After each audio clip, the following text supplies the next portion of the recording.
How are we, guys? Welcome along. Today's conversation, I am going to slightly in the dark, and it's one of these chats that I look forward to the most because it gives me the opportunity to get to know somebody who I have admired from afar from a long time. I've got to meet in the past. However, I don't really know the full in-depth story. Better known, I'm sure he won't mind me saying, as one half of legendary outfit Fish Go Deep. But in this conversation, I'm going to be talking to Mr. Shane Johnson and finding out a little bit more about he himself, how he got into the music game, the dynamics of being in a world famous duo, and how life has been over the last few decades. So on the screen now, I welcome Mr. Johnson. How are you, sir? You all right? I'm very well. How are you doing, Andy? I'm good. I went to put my arm down on my chair rest and I realised I've moved the arm. So I must remember that. It's good to have you here. Thank you for giving me your time today. What I always try to do is make this as interactive as I can. So anybody that is watching us live, I always invite them to ask any questions or make any comments about the discussion that we have. We're also broadcasting on YouTube where it's going to be archived. And whenever there's a gap in the conversation, then I will address the people who are chatting. Cool. So, no stranger, I'm sure, to being interviewed down the years. Is it something you enjoy doing, talking to people, or do you see it as a necessary evil, for want of a better phrase? Maybe a bit of both. Most of the time, I like talking to people. I'm a pretty sociable guy, but it can be a bit of a chore, and especially if in recent years we've done a number of albums, and you do a ton of them. Like around that time, if you've got a good press agent. They'll line up a lot of interviews, so it can be, pretty intense and kind of tedious after a while. It's nice to. I haven't done one since we put out the last album now in last October, so it's kind of nice to speak to. Well, with this, I'll be happy to give you the opportunity to promote whatever it is that you want to, but the whole purpose of these conversations is to give flowers to people while they're around to appreciate them. Really, you are a very important person in the house music history of your region. I already see a couple of people coming onto the stream. Tony Dorgan asks, do you ever age? And Stephen O'Sullivan is saying a shout out to the Sir Henry's crew, which I'm sure we will talk about in a little while. My good friend Jeff Jefferson, who I actually grew up with, is watching as well. And I know we're going to get a lot more passing through. Yeah, I want to just find out more about you. I would love to try and capture the essence of yourself that made you get into the scene, and probably take you on angles that you've never gone down before. Along the way, we'll talk about the obvious, the highs and lows of the game, but it's a really relaxed conversation, and we'll see where it takes us. All right. Yep. And Paul Allen says, how's Shane? So a lot of these names are people are going to be familiar with yourself. So I said this to my guest last week. I couldn't actually put an age on you. When were you born? 1970. Okay. Been knocking around quite a while at this stage. Beautiful.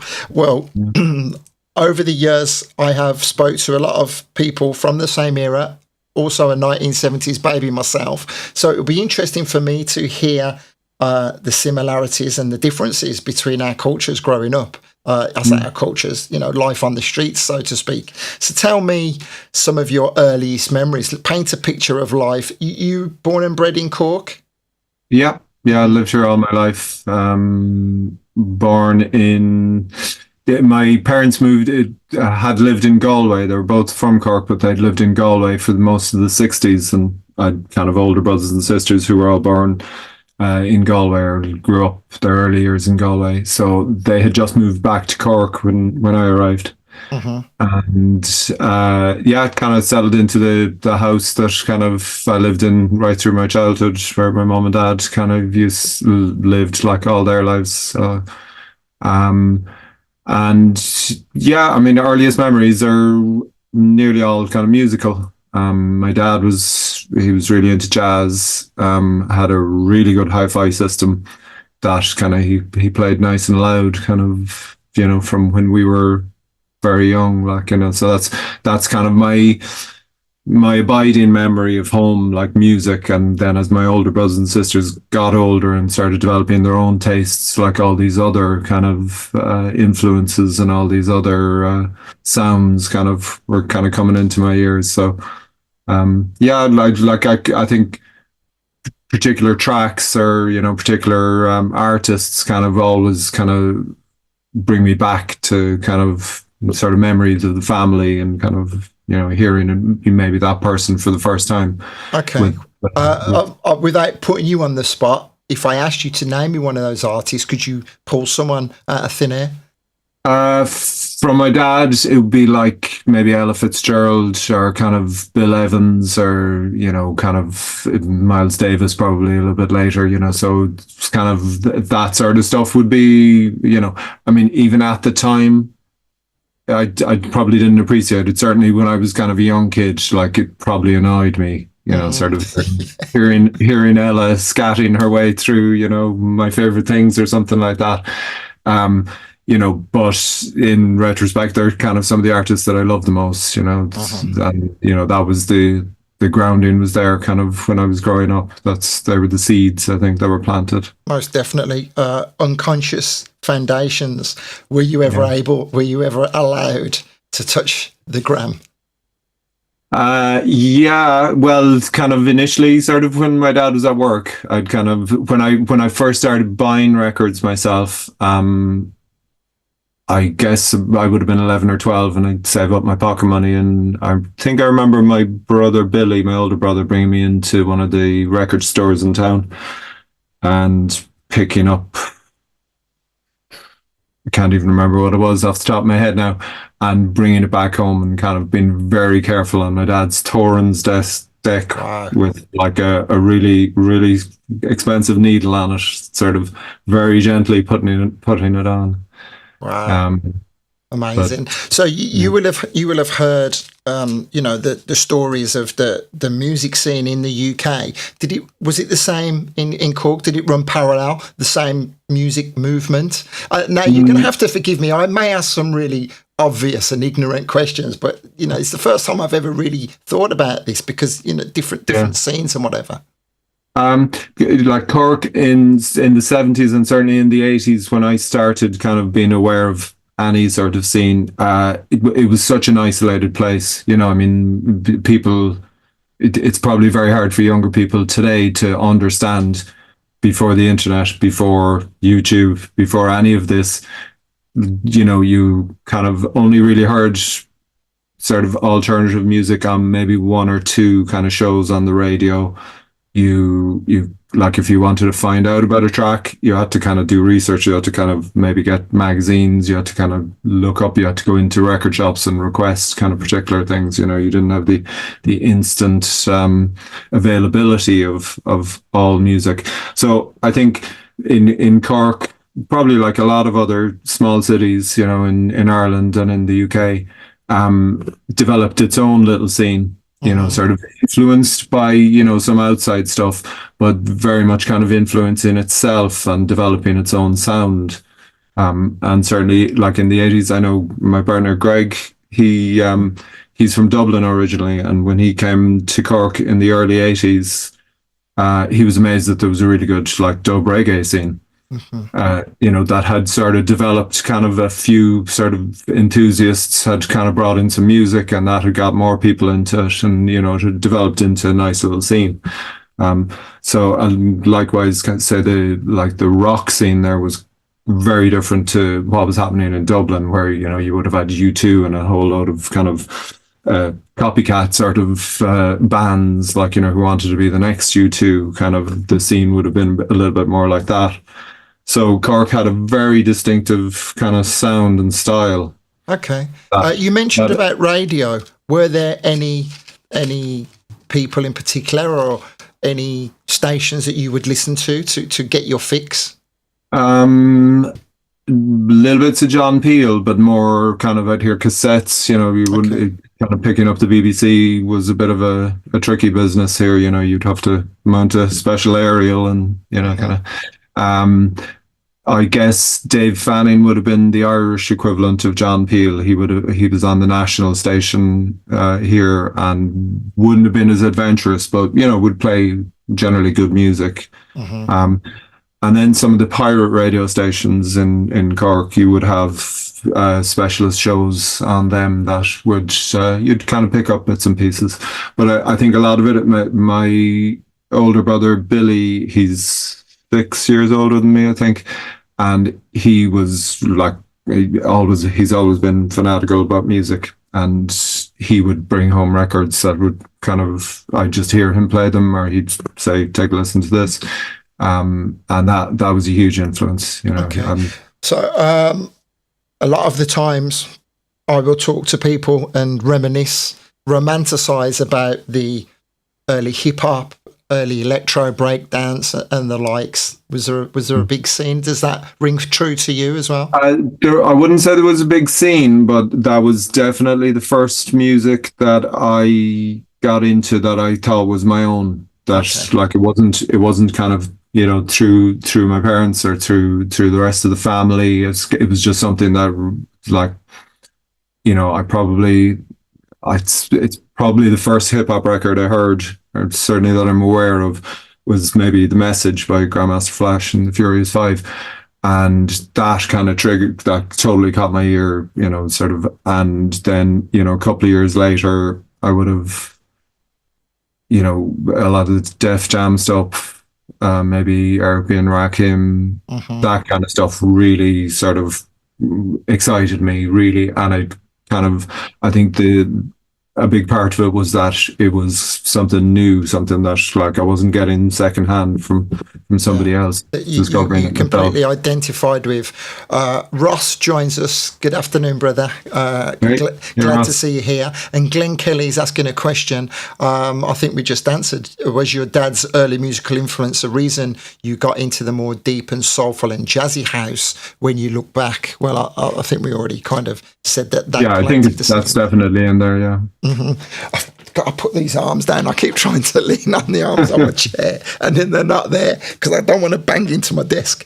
Anyway, so tell me about your formative years then, going to school discos, social clubs, residence associations, whatever that they would have been called for you. What was your nightlife like?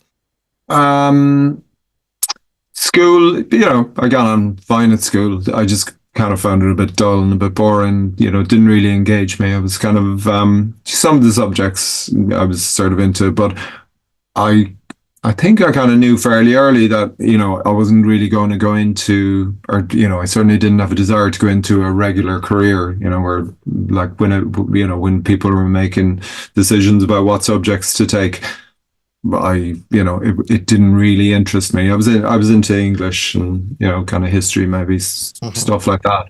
But I think the first time I went to Sir Henry's was that was a club where Greg and myself kind of did a sort of a decade-long residency later, kind of in my life. But it was my brother's 21st, so I would have been about maybe 13 or 14. And it was incredible. It was a fancy dress, so myself and a friend were able to dress up kind of so that we were unrecognizable as 14-year-olds. So we managed to get into this club full of adults, and it was extraordinary. And sort of I think again that might have planted a seed that, wow, this is really interesting. You can kind of do exciting things and listen to amazing music and meet new people in these clubs. So I think that definitely was a formative experience. That night, it was just kind of blew me away, just what's possible. So a few years later, I started going out properly, maybe 16, and going to some clubs around the place. There was a club called Reds that Greg played at, that on a Thursday night, so I'd go there and kind of get up for school the next morning. And was he playing there at the time?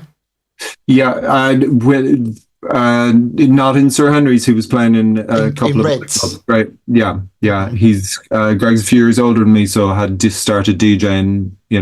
Probably 5 years before I first played. Okay. So I started collecting music when I was, I suppose 14 or 15. Like my brother's collection was at home.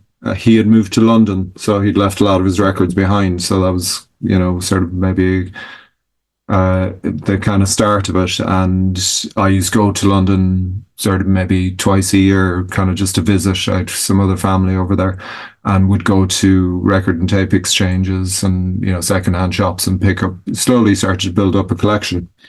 So I think going out to clubs and kind of thinking about DJing in clubs sort of developed in tandem. How are you funding your passion? Just saving my pocket money, really, and I would imagine bugging my parents for a few quid here and there, just to. I think, like my mom always said to me, even after I'd become a fairly successful DJ, I was working every week, I was able to pay the bills. She'd always say, why wouldn't you, work in the bank during the day and kind of do this music stuff at the weekends? And so, no, she did stop after a while, but it was definitely, I suppose every parent is concerned, for the security of their kids. Like, but my dad never really said that. Like, I think it's kind of something he had a regular job and kind of 9 to 5, and I think it's maybe something. But like, I'd like to think that it's something that he was proud of. That I was kind of pursuing a passion for music. Living vicariously through you. Okay, so you mentioned Greg, your who would become your partner. You met via the clubs, or did you know each other outside of the clubs? Not really. I've kind of he would have been good friends with my older brother, and probably introduced through him. But it was really just from going to the club with him. And myself, initially, I was part of another DJ duo. We just played bars and that. Another friend of mine, Morgan Hurley, and we kind of played a few bars around the city. And we used to go along to Greg's night in Reds on a Thursday. And so he kind of was aware I had a collection. And, at that time, there were probably few enough people around. This would have been 87 probably. There weren't that many people around the city with kind of a collection of house music. It was very hard to get hold of. So we had a decent collection. So he asked us, would you like to guest with me? So played with him a few times there, and that was my sort of introduction to him. Technically, how would you rate yourself back then? Oh, 0. I mean, I'd like to think, and I'm pretty confident in saying that the music was good, but the mixing was very basic. It was probably a few years later after we'd moved to Sir Henry's, and we some of the very first guests we had were over from the Hacienda. Mike Pickering and Graham Park came over, and John De Silva. And that was a bit of a revelation, particularly Graham Park, who's a phenomenal mixer. And it sort of opened our eyes to how to do it better. Yeah. And so we kind of learned on the job. But I think the crowd were also learning about this music as well. So they kind of gave us the leeway to do that, to learn and to get better and to develop as they developed. Beautiful. Was there with the house scene, was there a big I say a big drug movement, glamorizing it, but was there a drug movement attached? Yeah. I mean, we probably started in Sir Henry's maybe a year before ecstasy really kind of was widely available in the city. So we were already in, and we're already getting good crowds in that. But there was a moment, probably in 1990, I guess, that it sort of exploded, that the drugs and the music sort of clicked together, and it was definitely a noticeable difference. It's kind of probably got a lot more people into the music as well. That it had been very, very much underground up to that point. And well, when you say underground, were there many illegal parties or parties in fields and things like that, or was that unheard of? There were some, but not. Yeah, certainly Cork didn't really have, like the rave scene that kind of the UK had. Not anything close to that level. There were some big raves thrown in the likes of the City Hall, some kind of big spaces around the city, but the illegal stuff, there would have been some, but it was very small scale. I get you. So we're getting more people passing through. I'll say again, if you've recently joining us, I can see all of your comments. Thank you. Gareth, nice to have you here. Paul Allen is asking, what was the first Gabba record you ever bought? And Brendan is saying, Shane and Greg, Irish house music legends. I will get to your comments and try not to ask any questions at the moment because I don't want to interrupt Shane too much. So we go back to Reds, where you had did the guest spots become more regular? Did that turn into a residency? We did a few with Greg, but then I'd say, I think it was 1988. He was this Sir Henry's, which was a bigger club and kind of known more as a rock venue. They used to put on a lot of gigs there. And it was like the alternative music venue for the city. It was, the biggest one. The manager approached Greg. He'd seen, Greg's Thursday night in Reds being successful, and asked him, would you like to move it over here? So Greg moved over there, on a Thursday. Okay. And I think we played a couple of times with him on a Thursday, but the Thursday went so well, they offered him a Saturday night. And he asked us, would we join him on the Saturday night? Okay, so paint me a picture of Sir Henry's. And before I forget, did you actually have an official name, yourself and Morgan? Twin Beat. Twin Beat. Okay. Yeah. So Morgan, about 6 months into the Saturday night residency in Sir Henry's, Morgan moved to London. Okay. So Twin Beat we're no down more. to just say, we went our separate ways. So he had been planning it for a while. So it wasn't a surprise. So it just left Greg and myself, and I suppose at that point we kind of became, what would become Fish Go Deep. There was a name before Fish Go Deep, right? No, that was produced. The name of the night was Sweat. Right. Okay. So paint me a picture of Sir Henry's, the capacity, the kind of venue it was, if you can. You mentioned it was a former rock venue. How many did it hold? Yeah, and it actually, like, when we took over on Saturday night, there was still gigs kind of happening on other nights of the week. They'd still have bands in, famously, and just before Sonic Youth, just before Nirvana blew up worldwide, they toured Ireland and played in Sir Henry's. That was a sort of a gig that kind of everyone in the city claims to have been at. But so in parallel with the kind of the dance music, they still operated as a live music venue.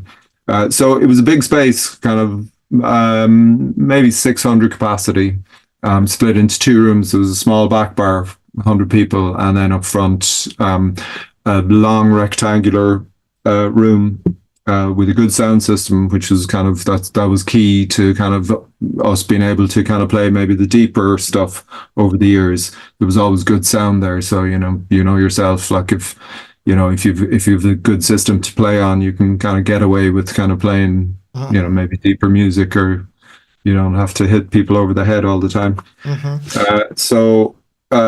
So yeah, big space. It was very basic. You could say dingy, but I think that contributed to its success as a venue for house music, and that there was no fancy furniture to scuff. There was people weren't afraid just to go in and let loose. It was a blank canvas in a sense. Raw. That's what we like. Raw. Chris Walton is drawing reference to one of the tracks, Let's Go Back. We'll get to talk about it eventually. And Stephen O'Sullivan mentions the Weekenders at Sir Henry's, and also Michael McNamara. Good afternoon, my friend. Okay, so in these conversations, it's impossible really to capture moment by moment the story. So you teamed up with Greg. Tell me about the dynamics of the two of you. What did you both bring to the partnership, whether immediately or as it progressed? What were your strengths individually? I think initially it was sort of important that there were two of you, because two people that, you could bounce ideas off each other. You could kind of, what you think of this track, because it was such a new music. That was the thing, when kind of, again, something younger people don't understand, because house is, it's like just the backbone of a lot of pop music now. It's so familiar.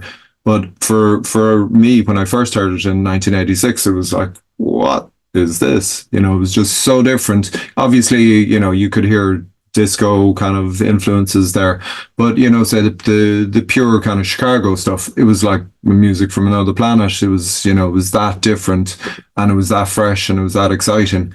So I think when we were learning about the music, it was great to have the two personalities. Greg would kind of maybe lean slightly, with very similar tastes, with very broad tastes in music generally, but we'd be able to bounce kind of ideas off each other, and kind of like, what you think, would this work on the Saturday night?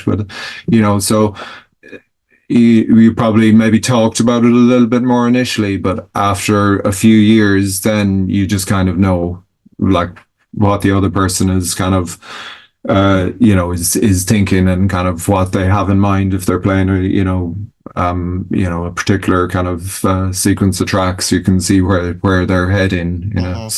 So I think it just becomes innate, really, when you're working together for a long time. With every residency, you build up the trust with the crowd, the adoration of your fans who come to see you week in, week out. And as you say, you're providing them with something that is also new to them, so you can get away with it. Like, you don't realise you're getting away with it at the time. Was there other things happening around you, or was Sir Henry's pretty much the focal point of everyone's existence at that time? It certainly, for the first couple of years, until kind of other DJs started emerging and other venues started putting on stuff, so by the mid-90s, there was like a really healthy club scene here. You could pretty much go to something good every night of the week. And there were guests coming in. Somebody in the comments mentioned the Weekenders in Sir Henry's, where we brought in kind of spent 3 nights kind of bringing people from all over the world kind of to the city. So I think, like, certainly at the start, it was very much kind of a monopoly. Sir Henry's was where you went on the Saturday night, but there was a good scene eventually. Beautiful. You mentioned about bringing guests and whatever. Were you guys responsible for funding this yourself, or did the management give you a budget? The management, we basically sort of suggested names and they booked them. They looked after the kind of financial side of things. It was, I suppose, right through the 90s, we got guests regularly, but it might have been every couple of months. Most of the time it was just Greg and myself playing start to finish. We'd start at maybe 9 o'clock and go on till 2 or 2:30. And that I think that's what kind of established the sound for the place. The fact that you the same people just kind of pushing new music all the time, and that's what people got used to. So then when you did bring in a crowd, or when you did bring in a guest, the crowd would they'd be able to appreciate the difference and, what the guest is bringing, because, they're pretty well educated at that point. They knew their music. Without mentioning anybody by name, obviously, was there ever an occasion where a guest got it wrong? Yeah, a few bits and pieces. Yeah, that's just. I suppose there's a difference between kind of us sort of saying maybe we won't have that person back again, and they might have gone down really well with the crowd, but it's not kind of maybe a sound that we kind of wanted for the club. So it was maybe more of that than I can't really remember too many people who totally fucked up, that made a mess of things, but. There were definitely a couple. Cool. Yeah. Well, that leads me neatly to a question that I had prepared. Let me say hi to Mr. Lynn. Hi, David. Credibility from the off sounds like it was very important to you. There was never a question of going down a more commercial route or having to toe the line, because you didn't need to. You'd created the scene for yourselves, right? Yeah. I mean, I think both Greg and myself are totally aware how lucky we got. We've kind of time, place, the music was brand new and exciting. There was a drug that kind of made sense with it.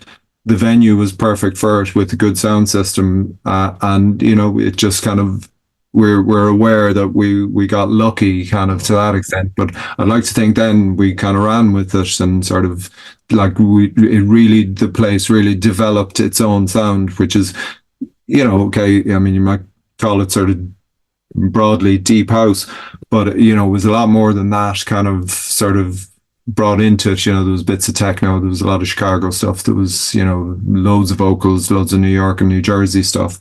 And then later as kind of European stuff started coming out, we incorporated that. So it had a very, very particular sound. And I think when guests came, a lot of them really responded to it, because they kind of figured, oh yeah, here's kind of a place where we can really kind of go deep. We can let loose. Well, David had said earlier how he longs for those days when clubs brought that into the vision and made it a reality. Now, I don't like to harp on about it too much, but whenever anybody brings up the word luck, I always say, no. There's nothing to do with luck. You created it. You had the vision. You stuck with it, and the people saw, and they latched onto you, and together you all push forward. So, as I say, we can't capture every moment of the journey. Alongside Sir Henry's, then, were you finding yourselves getting national notoriety? Were you starting to travel more? Yeah. The little scenes started to develop. From Limerick, kind of some of the people in the chat room. Hello to everyone from Limerick. And Waterford, from fairly early on, people started to travel to Sir Henry's. And when we started the Weekenders in maybe 94, you would get an awful lot of people coming from around the country. And, a lot of them went back and started up nights in their own towns and cities. From around about then, we started kind of traveling around the country. We'd be in Dublin regularly, and Waterford had a great scene. Okay. What was first, your first international gig or your foray into production? First international gig. I can't remember. We certainly. Well, I think about that. Production, we had started with a very basic drum machine and a keyboard and an Atari ST running a really, really underpowered sequencer. So we'd been fooling around with that for a few years. Just, again, there was no tutorials. You couldn't kind of go onto YouTube to figure out how to do this thing. So it was very much trial and error. with that gear, maybe one or two other pieces, we kind of got a couple of tracks together that we first put out on Red Records. It was a label from Bray in near Dublin. We went up to their studio, which really nicely kitted out studio, and basically kind of reworked something we'd done on better machines, and that would have been our very first release in 1994. So it's 30 years this year. Madness. Martin Roach is coming in saying Fishko Tech. Well, that EP was called. Yeah, we were a couple of weeks before it was due to be released, or maybe a month before it was due to be released. We were asked, what are you called? Like we hadn't a name for the project, so we kind of quickly came up with an idea. We had been running a small record shop called Fish Records. It was in the fish market in the English market in the centre of Cork City. So we quickly came up with the idea that the EP was kind of a little bit techy, so we said we'll call this one Fish Go Tech, with the plan that kind of the next one might be Fish Go Jazz or the Fish Go Deep or whatever. The style of music would dictate the name. So the next record we put out was a couple of years later, and we called it Fish Go Deep. Okay. And it did well, and kind of we just never got beyond Fish Go Deep. So it's kind of, but Fish Go Tech was the first. Okay, so obviously from the record store, but just listening to it, or a play on words on discotheque as well. Yeah, there was a little bit in that. Yeah. Beautiful. Yeah, it's possibly a better name than Fish Go Deep. Well, in hindsight, I disagree. But so again, I asked about the dynamics between Greg and yourself in the studio. Was somebody more dominant than the other, or was it an equal partnership still? Initially, we were both clueless. Neither of us had an idea of what we were doing. So it was really just pressing buttons and just seeing what happened. So, but initially, like our kind of roles in the studio, thinking about it, they kind of come back to those initial. Like I was always, when I was growing up, I was always into computers. I was a bit nerdy, kind of into sort of the techie side of things. Whereas Greg would have played a bit of guitar and kind of was sort of kind of maybe more on the musical side. So our kind of roles initially, like I was on the computer. We had a little basic sampler that you plugged into the computer, so I was in charge of that, and he would have been playing some melody lines on the keyboard, and between us we'd do the drums kind of on the drum machine. So, and it's still to this day that like I would generally be the kind of the guy on the sampler and kind of maybe kind of doing more of the arrangement, and Greg would be kind of playing the instruments. He's got a nice modular setup, and he's got a bunch of lovely poly synths. So our kind of early interests have followed through all those years. Did you ever employ anybody else as you progressed to kind of enrich the sound, or did you just improve yourselves as time went on? Both. We did a bunch of stuff with a keyboard player here in Cork, Owen Horgan. Like a lot of material that kind of ended up on our first iRecords releases would have been Owen. He's a very good player. And we would have sort of directed him, given him maybe a rough idea of what we had in mind, and then he would play his version of it and improve it. And we've always worked with different vocalists as well.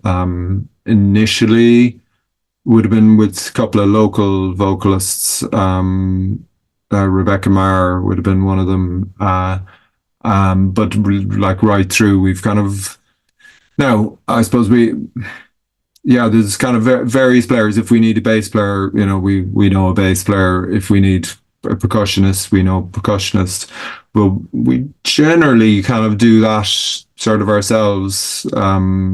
We've kind of, we probably settled into just, figuring it out ourselves. Cool. Well, you didn't do a bad job. So tell me the moment when you realised that you were starting to be recognised, and some of your peers, you'd get a review in a magazine. As you say, most of us here are more than familiar with the Times, so the only way you would know you've succeeded is you hear someone's played it on the radio, or you'll get a review somewhere. Who were your favourite DJs at the time, and producers maybe, and what is a standout moment for you when one of your productions really hit home? Well, the producers we kind of tried to, or we really looked up to in kind of house fields would have been a lot of the, the usual kind of names: Kerry Chandler, Masters of Work, Mood Swing, kind of in, the sort of early parts of the 90s. So that, like, I think you're definitely, when you're learning, there's absolutely no shame in just copying, just try and make it sound like that, and then develop your own sound. I don't think anybody really comes out fully formed. Okay, a few geniuses do, with their own sound, but I think that's a totally legit way of developing as a musician, just to basically listen to kind of what a master is doing and kind of see if you can approach that. So they would have been, a lot of the sort of New York guys would have been like big producer influences for us. As DJs, again, there's kind of a lot of the Americans that we saw kind of that came over to play for us, the likes of Kerry, later in the 90s, kind of Joe Classell would have been really powerful influence. The couple of times he played, I think he showed us again the possibilities of DJing, that you can actually play something that seems totally out of context, but it makes absolute sense, sort of if you place it at the right moment, so again, a lot of the kind of American heads that kind of came over in the 90s would have influenced us. As regards it's kind of special moments, like, I know when we released our first EP as Fish Go Deep, that would have been 97, I guess. We were just so pleased we managed to sell out like 400 copies that we pressed. We got some nice reviews kind of from, some like DJ Magazine, kind of some of the big magazines around, and we got a little bit of radio play even. So we were really chuffed with that. Didn't make any money on it, but it was, I think that was the first time that we thought, okay, yeah, we're, obviously enough people there. We don't know 400 people, like, or we don't have 400 friends to buy it, so it's obviously people buying it on its own merits, so it's, so that was, I think that was a kind of a real confidence boost, and that spurred us on into, I think we bought some more equipment. We got a good mixing desk and bought a few more keyboards and upgraded our sampler and that. The following few years, we kind of really spent a lot more time on it, took it a lot more seriously, and that kind of led to I Records in New Jersey signing a bunch of our stuff. Did they approach you, or did you? No, we sent them.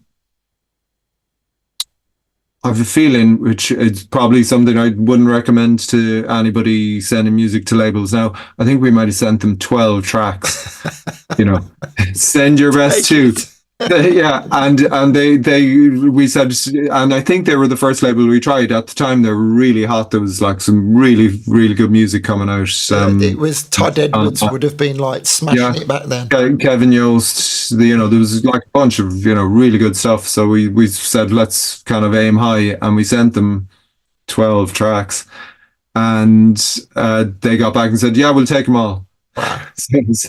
I mean, we were blown away. We had spent a lot of time on it, and we were fairly pleased with the results. It was as good as we could have made it at the time. So, and that again was a huge boost in that, like, it was a label we respected, full of, great artists, and they were saying, your music has a home here. So. Beautiful. There was, so that the golden period, most of my records, 94 to 97 to 98, I'm not ashamed to say, some of my fondest memories. I've spoken a hell of a lot about trips over to Miami. Was that ever on your radar? Yeah. Yeah, we were in Miami a few times for the conference, a couple of times, but we got there a few times as well. We kind of toured in, I guess, off the back of, like, most of our early releases were on American labels. I think we mentioned Let's Go Back, that was on Shea Music. So our profile was probably bigger over there than it was maybe back in Europe. So we got to tour kind of a few times. It would have been, I guess, late 90s, early 2000s. So we would have swung by Miami a number of times. Yeah. Definitely, I use the word credibility, very important. Along the way, you were able to, keep pushing that flag, keep flying that deep flag, so to speak. Are there any major moments before you really crossed over, for want of a better word, and struck it big with your huge hit that I think, is it fair? Sorry, I will get to a question eventually. How does it make you feel when people will talk about The Cure and The Cause, as if that's like your crowning glory, where there was so much before that? So how does that make you feel? And was there anything prior to that you believe put you on the map? Well, to answer your second question first, I think we got to a point where, within kind of house music, certainly within the sort of deep house, we were pretty well known. We were kind of had put out like a dozen or more kind of releases, by even more, actually, kind of maybe closer to 20 EPs before The Cure and The Cause came around. And so I think, like, we, within our own little kind of niche, we were, pretty well known. We were kind of touring regularly. We were still kind of playing, regular gigs around Ireland as well. So, we had a career. Hey, who knew? It's and then The Cure and The Cause, like, I've no issue. People can say, well, it's almost like, for me, it lives on this kind of parallel sort of life of its own, where it just kind of orbits the planet, and kind of occasionally we'll run into it. Like, it's almost like a separate thing at this stage. I'm really proud of it. Like, I'm absolutely amazed, and continue to be amazed at, like, the longevity of the track. It just doesn't seem to go away. Well, let's focus on that ever so slightly. First of all, tell me the history of how the track came about, and you were working with Tracy, and then tell me about the trajectory of it in regards to, did it have an impact and then it got remixed, or was it the remix that made the impact? It was our debut album. We had released, I think, just one record with Tracy on, I don't know, do you remember the London label In Spirit? In Spirit, possibly. No, not off the top of my head. Yeah. We'd released, maybe in 2003, we'd released an EP with them, with featuring Tracy on vocals. So we had kind of known her for a couple of years before that, and we started working regularly after that. That one went down well. We said, Tracy lived in Dublin at that time, and she would come down to us in Cork maybe every couple of weeks and spend the weekend recording vocals. And then we'd send her away with some new music to kind of write lyrics to. So we kind of built up over maybe a year. We built up to an album that came out at the end of 2004, I think, and "Curing the Cause" was one of the songs on the album. And that was released on In Spirit, the album. No, we put that out on Go Deep Recordings. That was that was the first release on Go Deep. No, it was actually on a Canadian label. It came out, but that then turned into Go Deep Recordings, of which "Curing the Cause" was the first single release. So we. I think Greg tells it different. I think he reckons he kind of knew straight away that was going to be like that. The first time Tracy sang it, he said, "That's amazing. That's going to be a hit." I remember it as being another lovely song amongst a bunch of lovely songs that she wrote, for the album. It wasn't even the first single off the album. We'd put out a single called "Battery Man," which was huge in the clubs in Ireland. The clubs that we played and to this day, I can play it down in Waterford, and everyone in the audience will sing along to it. So that came out, and we decided "Curing the Cause" was going to be the second single, and Dennis Ferrer was on fire at the time. He was just kind of really blown up in the previous kind of year or two. So we got in touch with him and kind of worked out a deal, and he started work on it, and then was ill, kind of was out of action for a couple of months. So we were sort of waiting a while for it to come back, and he eventually kind of sent it over, but he wasn't 100% sure. He was kind of some years later, we talked to Jerome Sydenham, who said that he went to Dennis in the studio and listened to the track, and Dennis wasn't sure about the strings in the track, the big hook in the track, and Jerome claims that he convinced Dennis to leave them in, so he takes credit for making that the song was. So Dennis came back with it, and we were blown away, that it was so different. It was radically different to the original, which is just it's a nice deep house song with live bass and guitar and kind of Fender Rhodes and that, but it's quite traditional. And Dennis had turned it on its head and made it something completely different. So it was absolutely Dennis's mix. We started promoing it, and initially in New York, kind of over the summer of 2005, we kind of heard, I think Tony Humphries was playing it and Louis Vega was playing it, and it was like, okay, yeah, there's something here. So that started to build, and when it came out, the New York shops couldn't keep it in stock. They were just selling out straight away. That was on our own label before Defected got in touch.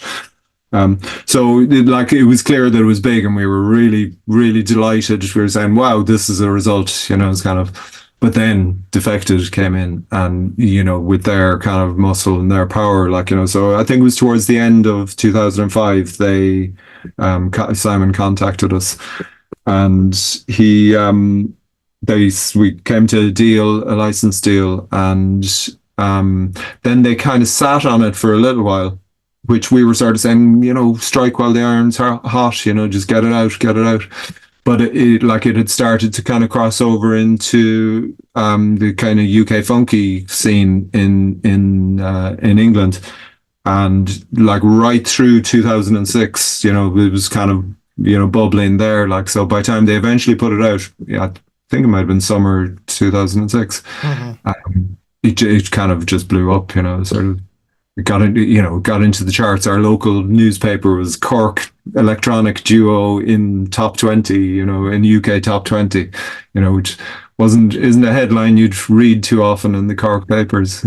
Well, that story runs very similar to my own story that, with Strings of Life, we were some 18 months before you.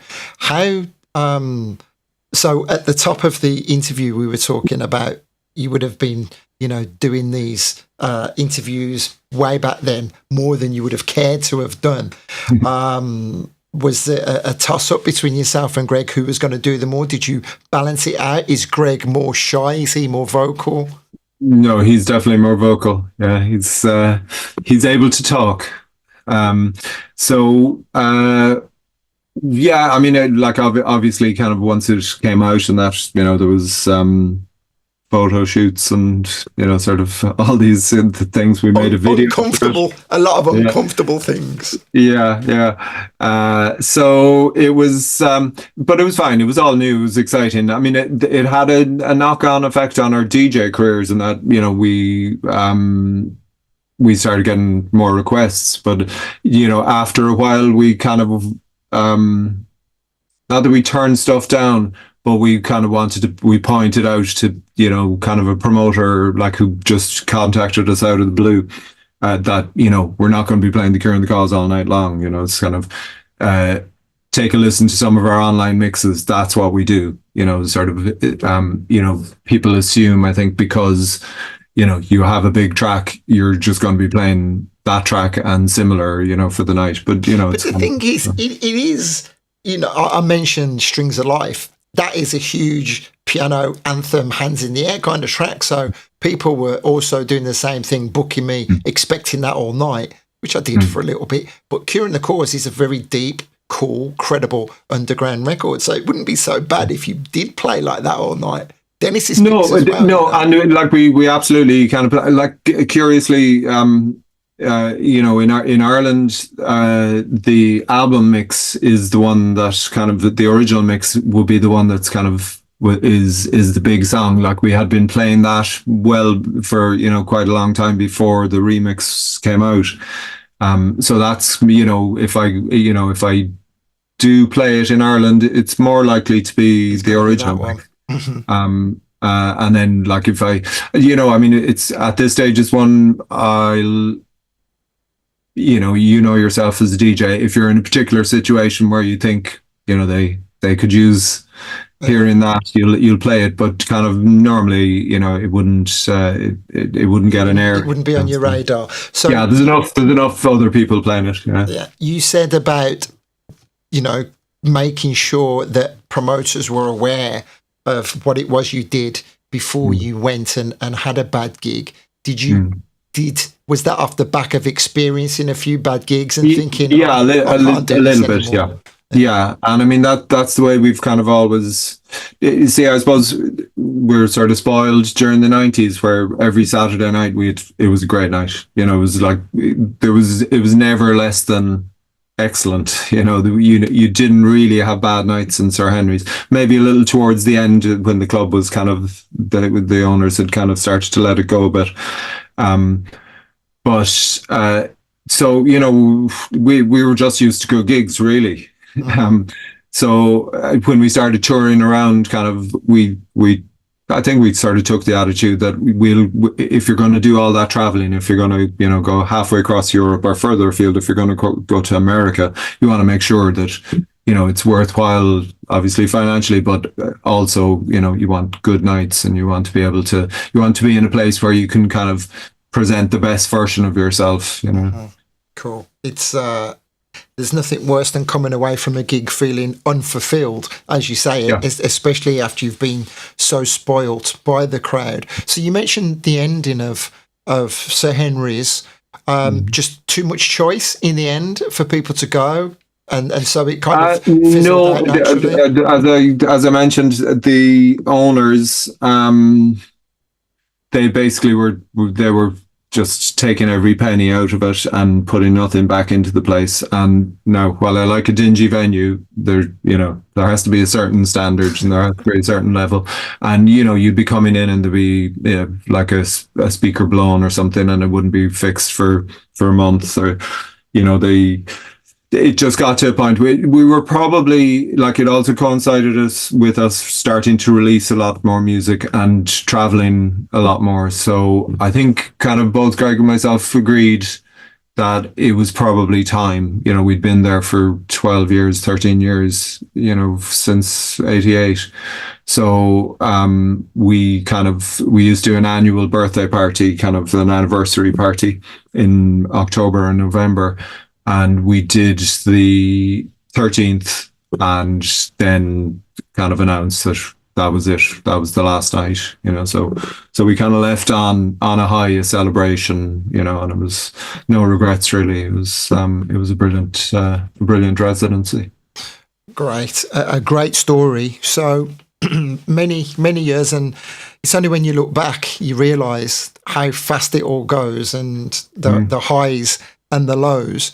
There would have been a moment where it just continued going great, and then I'm assuming things would have started to go sour towards the back end 2008-9 possibly, or well, you tell me. I'm remembering what things were like for me. When did things start to slow down and you really weren't enjoying yourself?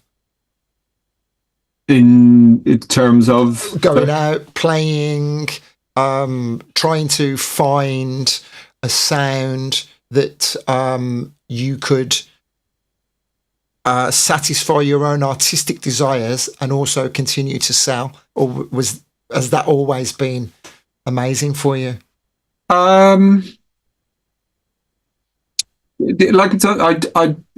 I tend not to kind of overthink my career. I've kind of got this far, without sort of having to really plan. I mean, maybe things could have been much better, and I could be in a much bigger house.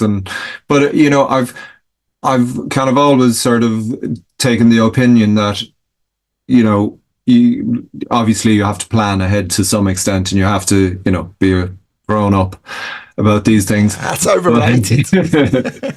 But I've always kind of just gone with the flow, maybe is the best way of kind of, I'm always assuming that kind of things will work out, and generally speaking, they kind of have. Okay, well, I'll have to apologise there then, because I was just, having spoken to so many people and been on that journey myself, I'm just assuming that there's a peak and then it goes down and then it comes back again. But clearly, it's all been I think when you've been in it so long, you learn to recognize that there will be dips, but then there'll probably be rises again. And it's never really been sort of from here to here. It's kind of just been going with the flow. Sort of. So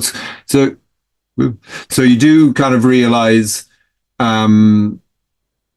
I think, you can realize that, things will come around, and if they don't, okay. I think being a producer and a DJ, is great. And, we've also done a kind of a lot of radio stuff over the years. So to have a few kind of, strings to your bow, is useful in that, say, if you're having a quiet sort of couple of months of gigs, you can get stuck in the studio. You can likewise, if you're very busy 2 months ahead, you can just get your studio stuff out of the way, and just concentrate on that. So I mean, it's just been it's been steady. We haven't had, obviously, the Cure and the Causes, big high, but I think because, as I said, we're slightly detached from it, from quite early on, we were sort of bowled over at the reaction, and it wasn't necessarily kind of, it didn't really impact our kind of week to week. We got a few more gigs, but and you didn't go to try and emulate it and try and have the next big hit. And did you feel any pressure from Defected? Well, we did. They asked us would we do an album, so we did work on an album, but it was kind of clear after a while that it wasn't going to be the kind of album that they wanted. So we kind of agreed, best to do it elsewhere. So. Yeah, we never, I think you can't, as a producer, I'm sure you know yourself, if you sit down with I want to do something like this, if you sit down with too strong an idea, it just never, it comes across as inauthentic. I think the music has to be a bit more spontaneous than that, and there has to be a little bit more kind of on the fly inspiration rather than just a plan, Yeah. Beautiful. We're getting comments talking about one of your sets in Limerick for We Turn Tables was immense. I mean, someone so clearly passionate about your music and so focused on the quality of what you're doing. I think it's clear to see that every set you go into, you're going to be giving it your all. Do you still have a passion for new music, or do you find yourself, revisiting a lot of your old, because you must have a huge collection? Yeah, new music is kind of what keeps me excited. Again, like wide range of styles. I listen every Friday. Kind of, I go on Tidal and I check out kind of a whole bunch of just new jazz, new electronic stuff. Even new rock and kind of hip hop. Just to. I think it gives you inspiration. It gives. I know some people kind of like to, or keep their ears fresh, particularly producers. They don't like to kind of, be influenced. But I've always been kind of influenced by, lots and lots of different things. Sort of, I can be watching a movie and hear like a little bit of a soundtrack and say, wow, that's really interesting. I wonder, could I do a version of that, or could I kind of put a spin on that, in my own productions? So, in house music, absolutely. Our podcast is nearly all new music. So every 2 weeks, it's like 20 new tracks, so we kind of dig through the promos and check all the sites, come pretty religiously to kind of come up with new music for the show all the time.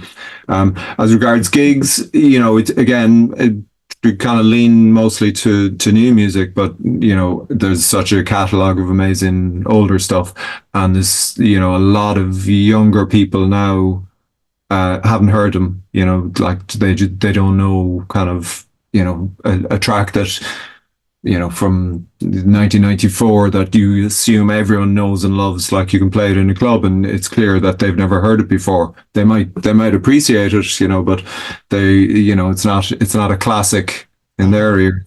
So I think it's important, and it's like I've kind of cut back on gigs since kind of coming out of the pandemic. I mean, there are much fewer clubs in Ireland. But also kind of I got used to being at home a bit more, and so I'll probably do 2 or 3 gigs a month these days, and I'll really kind of look at each gig and sort of plan for each gig. Okay, what's the crowd going to be? I did something in Dublin recently, and it was a younger bunch of promoters who put me on. I was in a club that I played before, but it was to a younger crowd than I'd usually play for. So I was kind of I just looked at some of the other guests that these guys had booked, and I kind of figured out, okay, they're kind of playing a little bit faster than I usually play, so let's kind of see kind of how that works. And I just kind of came with a bunch of music that kind of I thought would suit that crowd. It was almost like in the past when you have with your record bag that can fit 60 records, you kind of really choose those 60 records carefully. So I'm doing that a little bit more, kind of almost treating, rather than digging through the USB sticks on the night, just I have quite a focused kind of selection of music for the particular crowd. And I'm really enjoying that. And that also includes, I've been digitizing since the pandemic, digitizing more and more of my older records, and finding stuff that I'd forgotten about, like that still sounds really good. So I really admire that passion, that challenge, that wanting to go out and bring something new. You don't see that as a resentment to a crowd. It's like, well, if you don't like this is what I'm come to do. If you don't like it, tough. That's never really what you say. Or is there an element of that? Well, I mean, I can only play what I have, so, and what I have is just music I like. So, so I'm not going to kind of rush out and buy the Tracksource top 10, sort of before a gig, like, if I don't like it, so, it's all what I would consider good music. But, it's maybe a little bit more focused. If I'm playing in a little kind of basement club in Waterford, I know that there'll be a lot of older heads there, like, and they will really appreciate kind of hearing some stuff from the mid 90s, alongside some new music, so like, I suppose every DJ does that to an extent, but I've kind of been enjoying the process of that, like planning for gigs, because I'm not out every weekend. I can, spend a little bit more time kind of getting the selection of music kind of a bit more targeted for each night I do. Beautiful. So take us back then. The pandemic changed the way a lot of us thought about our going out and our music consumption as well. And we had spoken off air when we were doing the test, and how what both yourself and Greg wanted from the scene changed ever so slightly, and the dynamics changed then of going out. So talk us through that. Yeah, well, I suppose the big thing for Greg, like he'd had issues with tinnitus over the years, and sometimes it would be barely noticeable. Sometimes it'd be quite an issue. So he had taken a few months off touring and DJing towards the end of 2019. So then when the pandemic hit and everything shut down, obviously neither of us kind of did much DJing for the next couple of years. And when things opened up again, he sort of decided he had 2.5 years kind of away from it, and he was kind of more comfortable. It was not returning to DJing. Now he still does the radio show, but kind of putting yourself in front of loud monitors kind of every other weekend. Kind of, he figured he wanted to keep his hearing. He wanted to be able to work in the studio. So he just made the decision that he would kind of retire quietly. How did that make you feel? Did you miss your partner, or you just had, well, I've just got to get on with it? Well, both. Yeah, obviously. I mean, I kind of played with him so much over the years. It was, it was like losing an arm, really, that you're kind of like, particularly, the gigs we do, maybe half of them would be together and half of them would be on, individuals. So, yeah, like it's really strange because, when we played together, we didn't even have to discuss kind of what was coming up, what we were going to play. We just sort of knew kind of that if I knew that if he was playing these couple of tracks, okay, I'll get these few together, and he'd hear them and kind of respond. So it was like a really symbiotic relationship that we had behind the decks. I suppose the other side of it, we'd also been playing kind of individually, for years and years. A lot of the time when we traveled, it would just be one of us, because obviously bringing two people, doubles costs, and kind of, fees go up and that, so a lot of clubs couldn't afford both of us. So we would kind of alternate kind of gigs, gig requests that way as well over the years. So, I'm also love playing on my own. It's a different discipline to playing with another person. Oh yeah, so you didn't feel vulnerable and exposed on your own? Not really. I've never really kind of got that nervous about DJing. Occasionally, yeah, you'd kind of be a bit edgy, if it's a big gig, if it's somewhere that you wanted to play for a long time.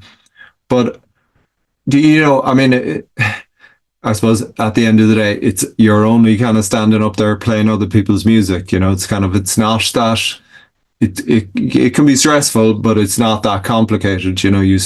You pick a bunch of music, you kind of put it together as best you can, and hope for the best. And hope that the CDJs aren't at the wrong speed. Yeah. Heard that. Oh dear. So that brings us to 2024. I know next week you're going to be heading over to Portugal and performing over there. Continue to have a healthy release schedule. Your last album, I think I recall you saying, was the back end of last year. That's right. Yeah. And we have the third single from that is coming out in about a month with some very nice Charles Webster remixes. So just got those back during the week, and he's done a great job. So looking forward to getting that out. And that continues to push it forward. And are you active looking for other music, looking for other artists to work with to remix your stuff, or how is the passion? Well, I mean, we've been we've done our first. We've just released our fourth album. And that's our the second one we've released in 3 years, I think. Our previous two albums were about 10 years apart. So we're getting faster, and we have hopefully another album before the end of the year. It's a collaboration with a friend of ours. He's based in West Cork. He's got a lovely setup in near Skull in West Cork. It's beautiful out there. And we call that project Squares. We've previously only done a couple of singles under that name. So we've worked with Andrew Philpott on Squares on and off for a few years. And we spent, we did maybe half a dozen sessions down there with him at the end of last year, where we'd bring down all our gear. He's got a lovely setup himself.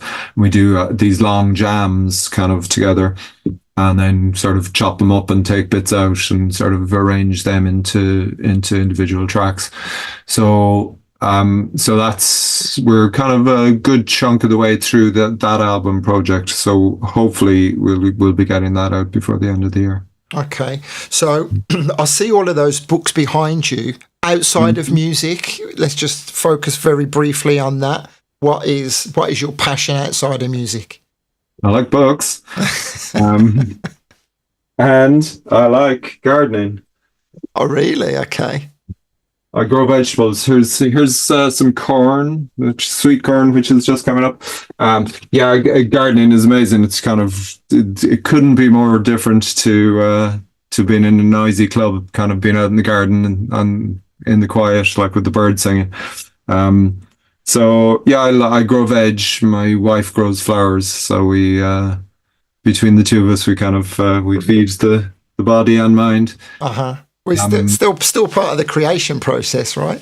I think so. And it's nice to nurture something from seed into a big plant that kind of gives you 100 tomatoes. It's something special about that. It's something miraculous about it, really. Well, I could draw a lot of analogies to your early career in Cork and to what that's blossomed into, but I won't. I'm not that poetic. I like cycling too. I like getting out on a bike. Again, it's a very a bit like gardening. It's a kind of a very very good way to kind of clear your mind and just kind of let everything sort of flow out your ears and kind of just. Are you a lycra man? No, not really. More kind of touring, really. Okay. My wife and I, again, we just like to hop on our bikes and put on our panniers and kind of we'll travel somewhere nice and kind of we don't camp while we're touring, but we usually book into somewhere very nice where you can kind of have a nice bath and kind of a nice glass of wine at the end of the day. But it's beautiful. It's an antidote to kind of the noise and hustle and bustle of kind of music life. Well, if I do say so myself, you come across as being very content, very happy in a beautiful place. The music industry hasn't battered you like it has many people that I talk to. Going back to when we started talking about Cork being a very kind of certainly when I was coming up, a very isolated place. That just kind of it's. Obviously now it's much more connected and it's much more multicultural and sort of there's a lot more kind of choice for people. But I think, you've had that, I've had that kind of sort of grounding of, this is the city I'm in. This is kind of what I've been doing for a long time. And, I think the word content that you mentioned, I think that's might sound a bit bland, but I think it's a something to be you can strive for. You can't always be happy, but you can be kind of content with your lot. Well, it's a value. I believe it to be a very valuable word. Some people would say, I agree. To sit there, you have a peace of mind that many can only dream of. So that's wonderful. Has there been anything that we've skipped over that we haven't discussed? Because as I said at the beginning, kind of coming into this dark, and that's the way I like to do it. I don't like to really just follow a biog and tell me about this and that and the other. Is there anything you would like to talk about that we didn't? No, I think we've covered a lot of ground there. We have covered a lot of ground. I mean, we could quite easily chat all evening, but and Greg's in a good place. He's happy doing the radio show, happy in the studio, but it's yourself out on the road now doing the gigs. Yeah, and as I said, the schedule isn't as kind of hectic, which also contributes to being a bit more content. I think that you've time to decompress kind of between the shows, because it can be intense, and as you get older, the traveling especially takes it out of you. It's not I definitely was more excited by the prospect of hopping on a plane and going somewhere for a weekend kind of 20 years ago, but these days I'll absolutely do it, but I want to make sure it's going to be good, and I get you. And so finally, before we finish, are you how healthy are you? Do you pay much attention to your mind, your body, and your soul now? Do you go out and have a big weekend or no? Occasionally, I like a glass of wine or a beer, but as you get older, you kind of have to be aware that your powers of recovery aren't quite what they were, so. If I do have a big weekend, I feel it for quite a few days afterwards. But I'm reasonably fit, just being out in the open, kind of cycling is, it's great. It's kind of pretty easy on the body too. You don't get too many aches and pains from it. So, I try to, I eat well, I kind of like to cook. So, we kind of eat well in the house, fairly healthy. So touch wood, I'm in pretty good shape. Well, you look well for it, my friend. I want to thank you for giving me your time this afternoon. It's been a wonderful insight to find out the story, just as down to earth as I expected, just as all about the music, and a lot more to the both of you and you individually as well. So again, I just want to say thank you, and I'll say a few goodbyes to everyone that's been watching. My pleasure. Thank you, Andy. Thank you, my friend. Take care. Cheers. Okay, everybody. That was where have I gone? Here I am. That was a great conversation. Thank you to everyone that's been commenting. Thank you to everyone that comes back and checks it out. Let me move my head out of the way. If you aren't subscribed on YouTube, then please do head on over to youtube.com/DJ Andy Ward. You can find out a whole heap of other interviews that I've been doing over the years. Some of these chats coming in, as you can see on the screen. Many people watching live on Facebook. Thank you, Brendan. I'm glad you enjoyed that. Thank you, Paul. Thank you, David. And Stephen O'Sullivan, thank you. He's asking for Shane to come to London. And Crispin as well, and anyone else that I've missed. More great conversations to come over the weeks, some brilliant guests to bring to you, and do me a favour, please like this video, please share the video. What just happened then? I just got like fireworks. Was it because I did that? I don't know. Anyway, please like the video. Please share the video. We want as many people to hear Shane's story as possible.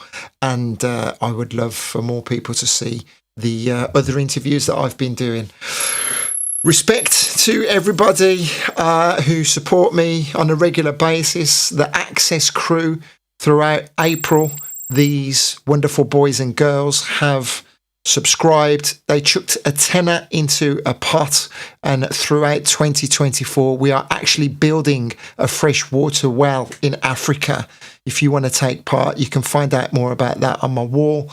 And if you know anybody who needs any graphics, if you need a website or any hosting, then do get in touch with me. If you put anybody my way, I'll give you 50 quid. That's what I do to pay the bills. Thank you, everyone. Lots of love. Thank you, Emily. Thank you, Paulette. I'm out of here.